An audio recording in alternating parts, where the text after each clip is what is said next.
ఈరోజు భారతీయ జనతా పార్టీ రాష్ట్ర కార్యాలయంలో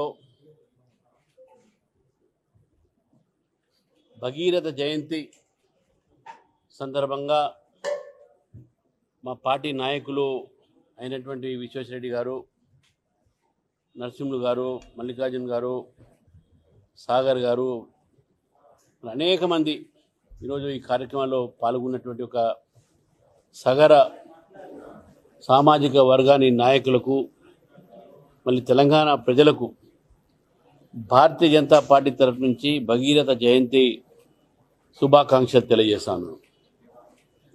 ఈ యొక్క భగీరథ జయంతి రామాయణంతో, అదేవిధంగా సగర సామాజిక వర్గం దైవంగా భావించేటటువంటి భగీరథుడు, మరి ఏ భగీరథుడైతే శివుడు, ఏ భగీరథుడైతే రామాయణంలో ప్రస్తావించినటువంటి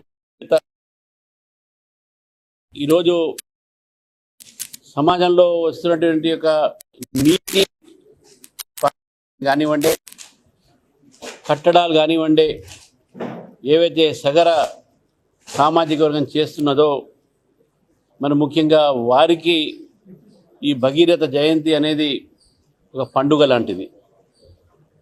వారికి మరి ఒక కార్మిక రంగంతో చాలా దగ్గర ఉన్నటువంటి ఒక సంబంధం వారికి. మరి వారికి నేను శుభాకాంక్షలు తెలియజేస్తూ, ఈరోజు రాష్ట్రంలో ఆర్టీసీ కార్మికులు సమ్మె చేస్తూ ఉన్నారు. మరి ఆర్టీసీ కార్మికులు 41 రోజులు నోటీస్ కూడా ఇవ్వడం జరిగింది. 41 రోజు నోటీస్ ఇచ్చిన తర్వాత ప్రభుత్వం స్పందించకపోతే ఆర్టీసీ కార్మికులు జేఏసీ పేరున ఈరోజు సమ్మె చేస్తూ ఉన్నారు. కానీ ప్రభుత్వము వారి యొక్క డిమాండ్స్ని, వారి యొక్క ఇచ్చినటువంటి ఒక ఏవైతే అర్జీ ఉందో దాన్ని పక్కకు పెట్టి మొండి వైఖరితో ముందుకు పోతున్న విషయాన్ని మనం గుర్తించాలి. గత ప్రభుత్వంలో కూడా ఆర్టీసీని ప్రభుత్వంలో విలీనం చేయాలి, ప్రభుత్వ రంగంలో విలీనం చేయాలి, దీన్ని ప్రభుత్వ ఒక విభాగం కింద దీన్ని మార్చాలి, ఫిట్మెంట్ పెంచాలి, పిఆర్సీ బకాయిలు ఇవ్వాలి, 2017 నుంచి రావాల్సినటువంటి ఒక పిఆర్సీ బకాయిలు, అదేవిధంగా రిటైర్మెంట్ అయినటువంటి ఒక ఆర్టీసీ ఎంప్లాయీస్కు వారికి ఇప్పటి వరకు బెనిఫిట్స్ రావట్లేదు, రిటైర్మెంట్ బెనిఫిట్స్ రావట్లేదు. కాబట్టి అవన్నీ కూడా ఇవ్వాలి అని చెప్పేసి న్యాయపరమైనటువంటి కోరికలతో ఈరోజు ఆర్టీసీ ప్రభుత్వాన్ని అడిగితే ప్రభుత్వం మొండి వైఖరి చూపెడుతూ వారితో మాట్లాడక సిద్ధంగా లేక ప్రైవేట్ బస్సులు సిద్ధం చేసి ఆర్టీసీని ప్రైవేటీకరణ చేసేటటువంటి ఒక రీతిలో ఈరోజు చేస్తూ ఉన్నారు. గత ప్రభుత్వం కూడా కేసీఆర్ గారి యొక్క సమయంలో ఇదే డిమాండ్తో ఆ రోజు మొత్తం కార్మికులకు బీజేపీ అండగా ఉన్నది. అశ్వత్థామరెడ్డి గారు ఆ రోజు అధ్యక్షుడు ఉన్నప్పుడు, నేను వారి ఇంట్లో ఉన్నప్పుడు, వారు అక్కడ సత్యాగ్రహం చేసినప్పుడు నా ముందే పోలీసులు అరెస్ట్ చేయడం జరిగింది. నా ముందు నుంచి అతను గుద్దుకొని తీసుకోవడం జరిగింది. మరి ఆ రోజు కేసీఆర్ గారి యొక్క ప్రభుత్వము మొండి ఆ రోజు ఆత్మహత్య చేసుకున్నారు, చనిపోవడం జరిగింది. ఆ చావులకు కారకులైనటువంటి బీఆర్ఎస్ ప్రభుత్వం అదే రీతిలో ఈరోజు కాంగ్రెస్ పార్టీ పోతా ఉంది. బాధాకరమైన విషయం ఏంటంటే రేవంత్ రెడ్డి గారు ఆ రోజు మాట్లాడినటువంటి మాట అధికారం రాకముందు వారు ప్రభుత్వానికి సపోర్ట్ చేశారు, ప్రభుత్వానికి విమర్శించారు. ఇది వారు ఆర్టీసీ సమ్మె మీరు సపోర్ట్ చేస్తున్న ఇదే డిమాండ్స్ ఆ రోజు పెట్టడం జరిగింది.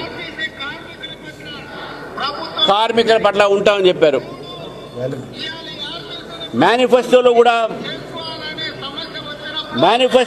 వాళ్ళు కాంగ్రెస్ పార్టీ రాసుకోవడం జరిగింది. ఈ మేనిఫెస్టోలో కాంగ్రెస్ పార్టీ ఆ రోజు ప్రభుత్వం ఒక విలీనం చేస్తామని చెప్పారు ఆర్టీసీని. మరి 2.5 సంవత్సరాలు, దాదాపు 3 సంవత్సరాలు కాబోస్తుంది. ఆర్టీసీ యొక్క ప్రభుత్వము ఆర్టీసీ విషయంలో పట్టించుకోవట్లేదు. ఆర్టీసీ బస్సులు కొత్తగా తీసుకురాలేదు. ఉన్న బస్సులన్నీ కూడా పక్కకు పెట్టేసి ప్రైవేటీకరణ చేసేటువంటి ప్రయత్నంలో ఉన్నారు. ఈరోజు భారతీయ జనతా పార్టీ ఆర్టీసీ కార్మికులతో మేము ఉన్నాము. వారి యొక్క సమ్మెకు పూర్తిగా మద్దతు పలుకుతున్నాను. అదేవిధంగా జిల్లాలో ఉన్నటువంటి మా భారతీయ జనతా పార్టీ నేతలకు కార్యకర్తలకు కూడా పిలిపిస్తున్నాను. ఎక్కడైతే ఆర్టీసీ కార్మికులు సమ్మె చేస్తున్నారో మనం అక్కడికి వెళ్ళి వాళ్ళకి సాంఘీభావం చెప్పాలని చెప్పేసి వారికి సాంఘీభావం చెప్పాలి. ప్రభుత్వం దిగి రావాలి. ప్రభుత్వం వారి డిమాండ్స్ ఒప్పుకోవాలి. చర్చలు జరపాలి. చర్చలు జరిపి ఈరోజు అన్ని సంఘాలకు ఇంక్లూడింగ్ బిఎంఎస్ కూడా నేను చెప్తా ఉన్నాను, భారతీయ జనతా పార్టీ మీతో ఉంటుంది. గతంలో కూడా మీ అమ్మడి మేము ఉన్నాము. మీ పోరాటంలో మీ భాగ్యమైన లక్ష్మణ్ గారు మా అధ్యక్షుడు ఉండే రాష్ట్ర అధ్యక్షులు. ఆ రోజు నేను ఎమ్మెల్సీగా ఉన్నప్పుడు పూర్తి మద్దతు మీకు పలికినాము ఆర్టీసీ కార్మికులకు. ఈరోజు కూడా భారతీయ జనతా పార్టీ కార్మికుల పట్ల ఉంటుంది. మీ న్యాయమైన కోరికలకు నేను తప్పకుండా మేము ఉంటాము.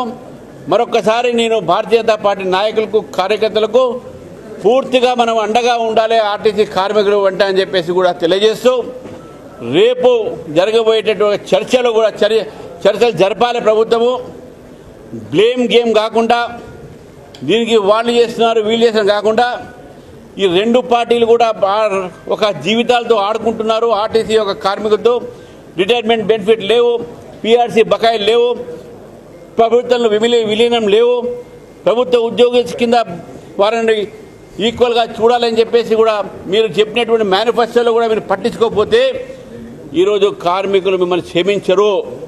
కాబట్టి కార్మికులు కూడా చెప్తున్నాను, ధైర్యంగా ఉండండి, మీ ఉంటామని చెప్పేసి మీకు తెలియజేస్తూ వారి యొక్క సమ్మె తప్పకుండా సక్సెస్ కావాలని చెప్పేసి కూడా కోరుతా ఉన్నాను. క్యాబినెట్లో వాళ్ళు ఏం చర్చిస్తారో తర్వాత సంగతి. నేను అదే అంటున్నాను, సమ్మె ప్రభుత్వము జేఏసీ నాయకుల్ని కార్మిక నాయకుల్ని చర్చకు పిలవాలి. చర్చకు పిలిచి వారి డిమాండ్ని ఒప్పుకోవాలి. ఫస్ట్ డిమాండు ఆర్టీసీని ప్రభుత్వంలో విలీనం చేయాలి. గతంలో కూడా ప్రభుత్వం ఒప్పుకున్నది, టీఆర్ఎస్ ప్రభుత్వం కూడా ఆ రోజు చేస్తారు. వందలాది మంది ఒక కుటుంబాలు ఆ రోజు రోడ్ల మీద వచ్చినాయి. దాదాపు 60 మంది పైగా సూసైడ్ చేసుకున్నారు, ఆత్మహత్య చేసుకున్నారు. రిటైర్మెంట్ బెనిఫిట్ రిటైర్మెంట్లో రిటైర్ అయినటువంటి వ్యక్తులకు 3 సంవత్సరాల కింద రిటైర్ అయిన వాళ్ళకు కూడా ఇంతవరకు వాళ్ళకు రిటైర్మెంట్ బెనిఫిట్స్ రావట్లేదు. అవి కూడా క్లియర్ చేయాలి. పీఆర్సీ బకాయిలు కూడా క్లియర్ చేయాలి అనేటువంటి భారతీయ జనతా పార్టీ డిమాండ్ చేస్తుంది. క్యాబినెట్లో మిగతా ఏమి చర్చించకుండా ఇది చర్చ చేస్తే కార్మికులకు ఏదైనా లాభం జరుగుతుందని చెప్పేసి కూడా నేను ఈ యొక్క మీ యొక్క ద్వారా ప్రజలకు ప్రభుత్వాన్ని తెలియజేస్తా ఉన్నాను.